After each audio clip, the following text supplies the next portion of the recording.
bicara olahraga dengan pelangi ya, ini olahraga rekreasi masyarakat atau kita kenalnya dengan kormi ya, kan masuknya di sana.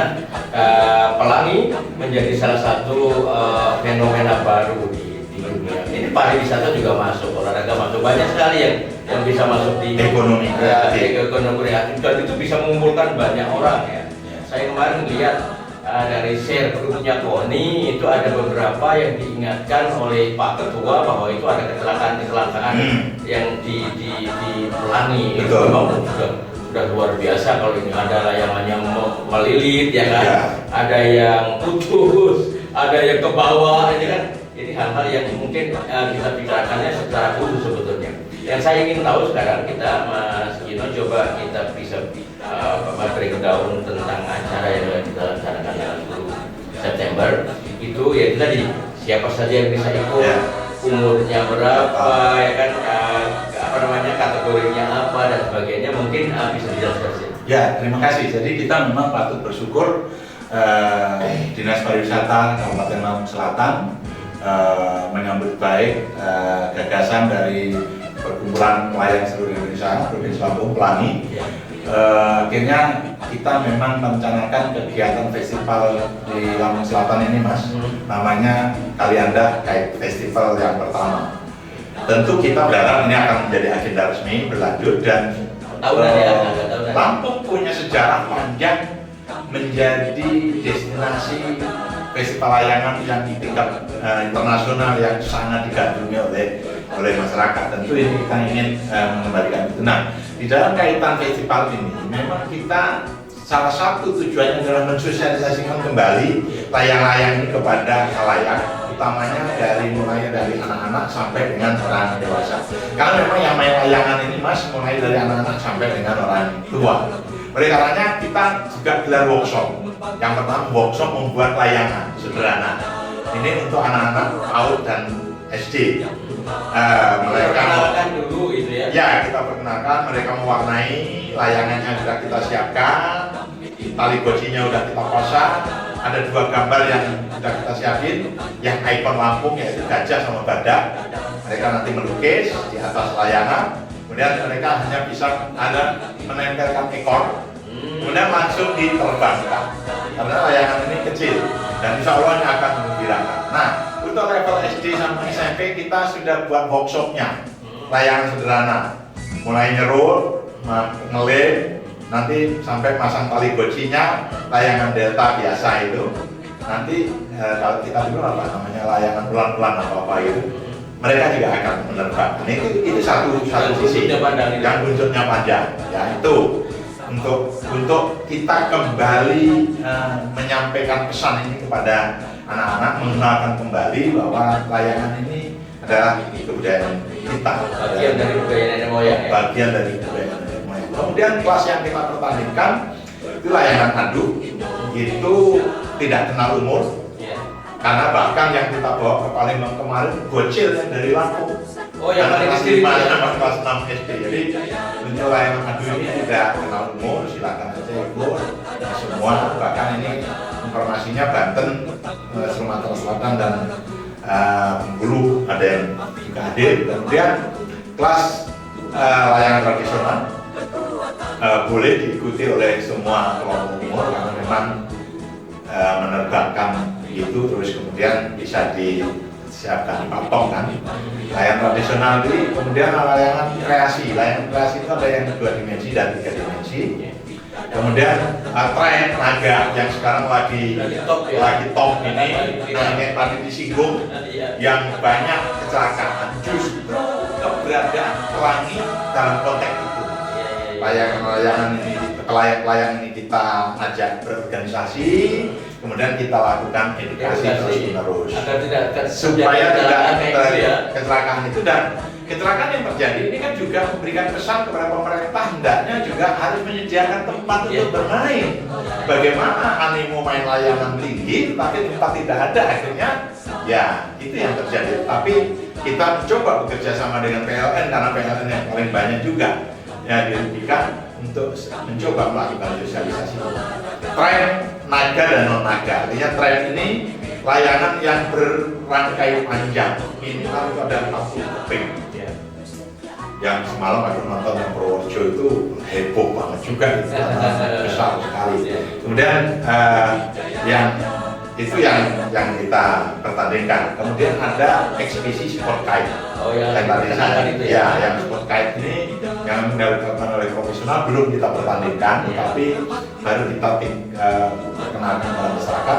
Selain nanti juga kita akan banyak gelar layang-layang besar yang non rangka, yang lebih menarik perhatian, dan itu biasanya kita sudah siapkan, ada tim yang untuk menyiapkan itu. Tapi menariknya Mas, karena layangan ini salah satu trigger untuk pengembangan pariwisata, Dinas Pariwisata Kabupaten Selatan juga melengkapinya kegiatan ini dengan fashion show di pantai. Kemudian ada parade musik, kemudian kayak UMKM juga disiapkan stand di situ, sehingga betul tadi kata Mas, selain layangan ini sendiri menjadi berkembang menjadi sebuah industri yang besar juga, karena ekspor impor tentang layangan ini juga luar biasa, tetapi kehadiran UMKM kan ini juga menjadi penting supaya pariwisata yang berkembang itu manfaatnya bisa dirasakan langsung. Ya, pada saat itu gitu ya. Betul. Nah ini ada yang menarik ketika kita bicara masalah pelayangnya.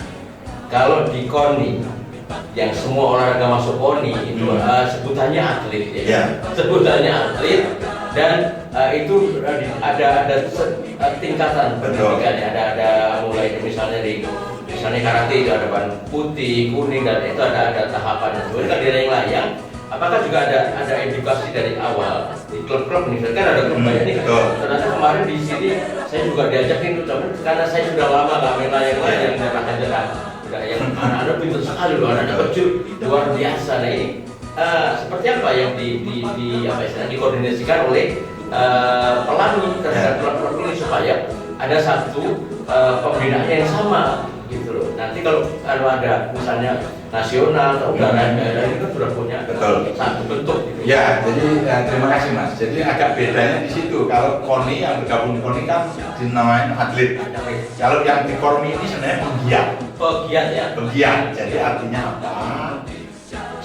Tingkat keberhasilan di KONI ini semakin massal semakin berhasil. Tapi kalau di KONI semakin mengerucut dan jagawannya kan semakin sedikit juaranya itu. Kalau di kita ini karena pegiat ya, memain layangan itu semakin massal, semakin banyak peminatnya, itu yang kita harapkan. Dan jadi kuantitas ukurannya ya. Kuantitas. Jadi kuantitas. Nah tentu dengan adanya Fornas, Fornas ini kan memberikan pesan kepada semua inorga, induk organisasi olahraga kalau kita namanya, untuk supaya punya standar yang tadi Mas Don sampaikan. Jadi kayak layangan, Mas Don juga ada aturannya. Layangan ukurannya berapa, cara mainnya seperti apa. Adu tarik ini yang baru kita kembangkan kan baru yang statis, boleh dikatakan statis. Kalau yang sifatnya narik, Mas, itu lebih heboh lagi. Karena narik itu langsung ditarik, otomatis kan dia akan lari. Kemudian di dalam satu tempat tertentu yang dia tidak boleh manuver banyak tempat misalnya. Jadi termasuk yang sport kite tadi itu betul-betul memang sport.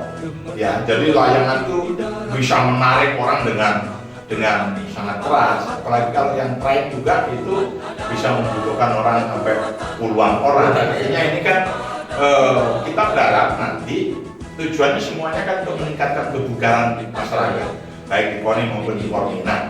Oleh karenanya kita mulai edukasi, janganlah layangannya naik ditencang di pohon, orang kayak merokok. Jadi tradisional banget gitu. Agak kontradiktif ini sebenarnya. Boleh saja layangan tradisional itu kita kembangkan, tetapi klub-klub mulai kita bina juga, makanya kita perkenalkan layang-layang yang lebih ke sport, yang lebih ke olahraga, aktivitasnya itu memang betul-betul.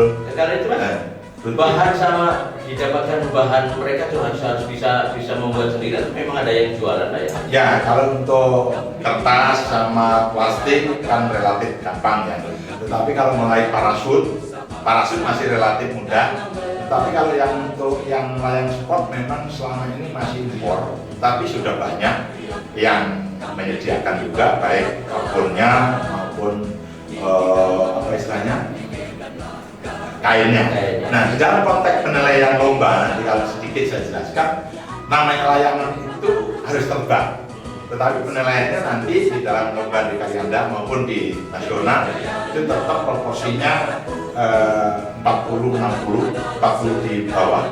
Artinya keindahan, originalitas idenya, kemudian cara merangkainya itu tetap dinilai. Tapi sebagus apapun layangan dia tidak terbang, ya nggak kena, namanya juga layangan, gitu kan? Itu sama aja dengan habis gitu. ikut aja ya. Artinya ini kan banyak terjadi nyangkut di mana-mana. Nah ini tentu kita berharap betul lewat pemerintah daerah untuk memberikan ruang ini supaya khasanah kebudayaan nasional tetap lestari, berkembang dan bisa tumbuh dengan baik. Tetapi masyarakat juga lebih dari itu, ini kan menjadi lifestyle. Betul tadi kata Mas John. Sekarang itu main layangan adu tarik aja itu tidak kalah gengsi dengan olahraga yang lain. Tasnya dalam satu tas itu bisa ratusan layangan. Satu itu harganya 6.000 misalnya, sudah 600.000. Benangnya Mas, itu mulai dari yang 300.000 sampai 1,5 juta. Luar biasa. Mereka itu ada lelangnya, ada segala macam gitu. Jadi gelasannya udah gangguan sendiri.